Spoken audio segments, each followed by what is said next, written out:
What's up, YouTube? This is Big Mike, and I thought Boston was going to win this game, but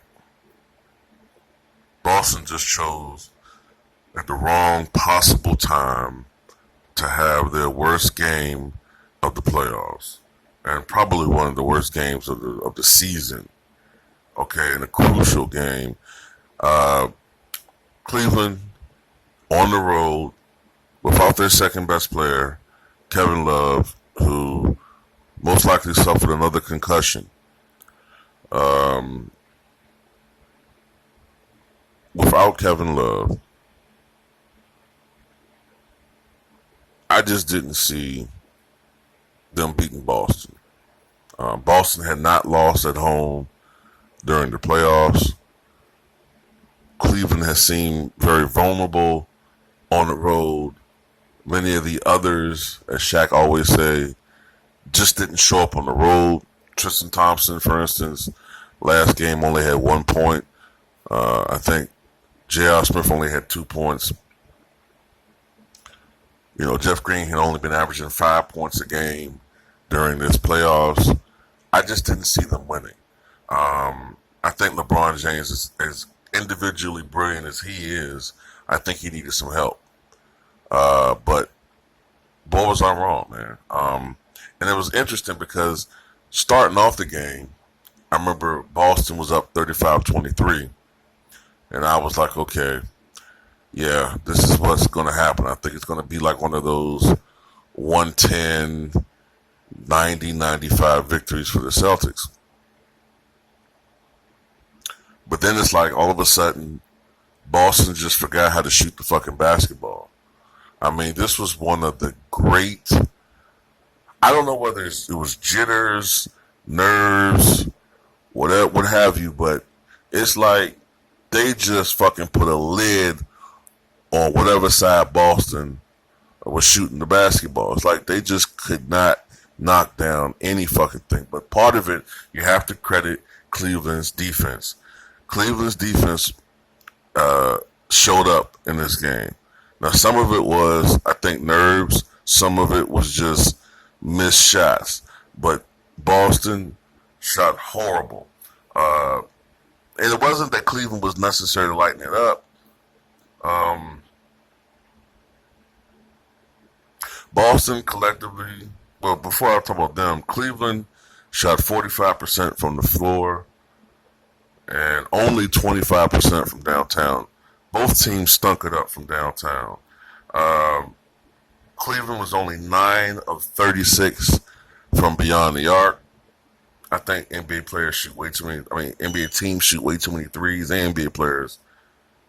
But Boston was just absolutely fucking disgustingly horrible. Only 34.5% shooting overall as a team, and only 7 of 39 from beyond the arc. Only 18% shooting. Boston actually had 18 more field goal attempts than Cleveland, which is one of the only reasons why the score was what it was. It wasn't a blowout loss. The rebounding was even. But Cleveland still won, you know. But LeBron James was individually brilliant. 35 points, 15 rebounds, 9 assists, another near triple-double. And this time, on the road, he got help. Tristan Thompson, 10 points, 9 rebounds. J.R. Smith, 12 points, 3 of 8 from three-point range. I believe 2 or at least 3 or all 3 of those threes came at critical junctures during the ball game when Boston was trying to get momentum during the game. A lot of his three-pointers were clutch, they were pivotal, and they cut the momentum and swung the momentum back to Cleveland. So the others, as Shaq would say, showed up for LeBron James in this ball game. Cutting to Boston, Jason Tatum, a rising star for this team, and had an unbelievable dunk against LeBron James. Big dunk. I thought that dunk was going to swing the momentum of the game back to Boston. But if I'm not mistaken, one of J.R. Smith, I might be wrong about this, but one of J.R. Smith's three-pointers came shortly after or immediately after that dunk. But Jason Tatum, 9 of 16 shooting, 24 points, 7 rebounds.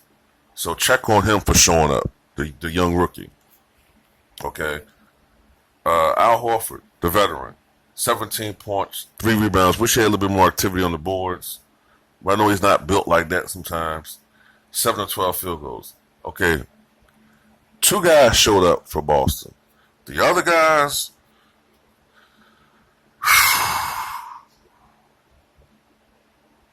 the triumvirate of Brown, Rozier, and Smart shot a combined 8 of 42 from the floor and only 3 of 16 from downtown. Now, I don't have the percentage in front of me, but 8 of 42 is probably something like 18% shooting. You're not going to beat anybody playing that way.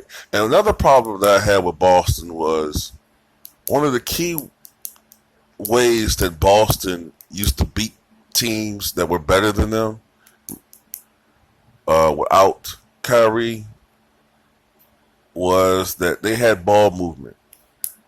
And that's saying they don't have players who can't score and be effective off the dribble. I thought it was too much ISO. Too much ISO and a lot of bad shots for the Celtics, man. A lot of bad shots. And they just shot horrible. I mean, it was just horrible. I never remember seeing Boston miss this many layups, man. But, oh well.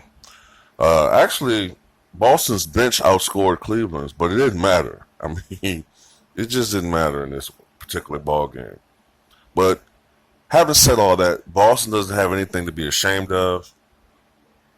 Okay, without their 2 best players that made it to Game 7 of the Eastern Conference Finals, and hopefully next year, Gordon Hayward is fully recovered from his injury, though I think he may never play in the same playing style that he had before that devastating injury. But I still think he'll be a more grounded player when he comes back. And of course, when Kyrie Irving comes back, they're going to be possibly the best team in the Eastern Conference. But let me segue to LeBron James for a second.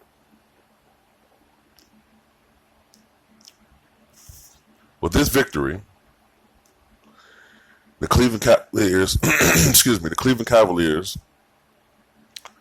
make their 4th consecutive appearance in the NBA Finals. 4th consecutive.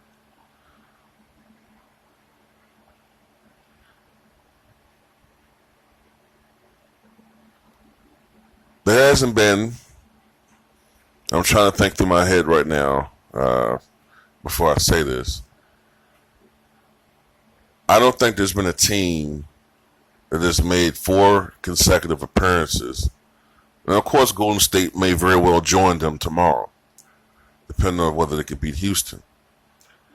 And I think the chances of them beating Houston has gone up now that it appears that Chris Paul is doubtful for tomorrow. But I think there's been no team to make 4 consecutive appearances in the NBA Finals. Let me think about this for a second. Let me think about those Laker teams in the 80s.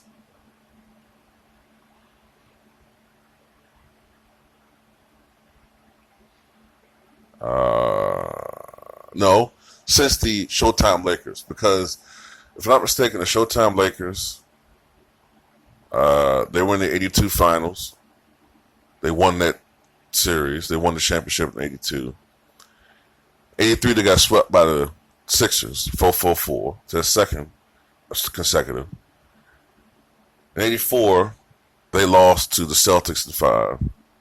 Lost to the Celtics in 7. And in 85, they beat the Celtics. So, yeah, that's 4 consecutive. So I don't think a team has been the 4 consecutive NBA Finals since the Showtime Lakers. So that's a remarkable accomplishment. Now, LeBron James is making his 8th consecutive NBA Finals appearance and 9th overall, because we all remember that he took that team in 2007, led that team in 2007 to the NBA Finals, where they were swept by the San Antonio Spurs. And how can I say this? LeBron James, we've never seen one NBA player dominate one conference in the sense of consistently going to the NBA Finals since Bill Russell. You know, Bill Russell played 13 years, from 1956 to 1969. And only once, the 1966-67 season, was Bill Russell's Celtics denied a trip to the NBA Finals when they lost to the Philadelphia 76ers, a team that I think is the greatest individual season team of all time, led by Will Chamberlain that year. I think they lost 4-2 in that series. Forget the spread. But that was the only year they didn't make it to the NBA Finals. And the only other year that they didn't win the title, 1957-58, they still made it to the NBA Finals. And they still made it to a Game 7. And it was only by Bob Pettit having one of the greatest games of his NBA career and his greatest game in the playoffs. He scored 50 points that game. I think he had like 50 points and maybe 16 rebounds or something like that. Bob Pettit had the greatest game of his career, and they still only won, if I'm not mistaken, 111 to 109 or something like that, 110, 109. Had Bob Pettit not had that type of game, Bill Russell would have had 12 NBA titles instead of 11. That's how dominant he was in this era, and that's why many people consider him the greatest winner in NBA history.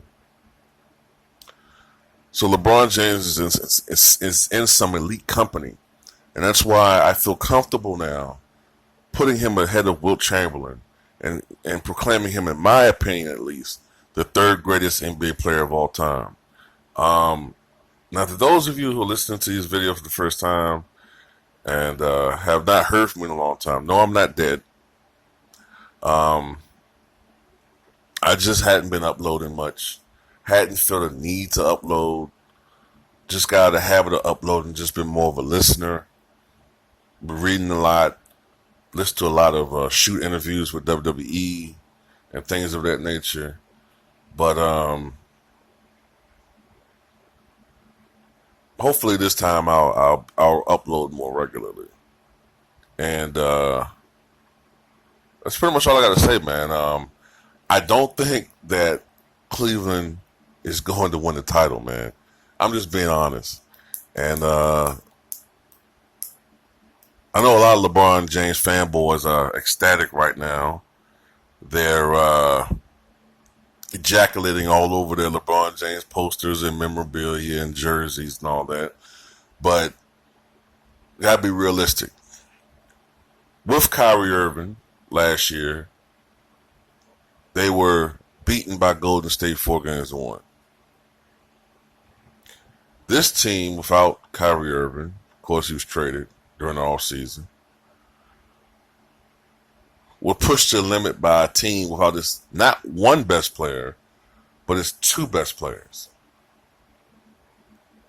You cannot expect this team to be able to beat the Houston Rockets, and especially not the Golden State Warriors.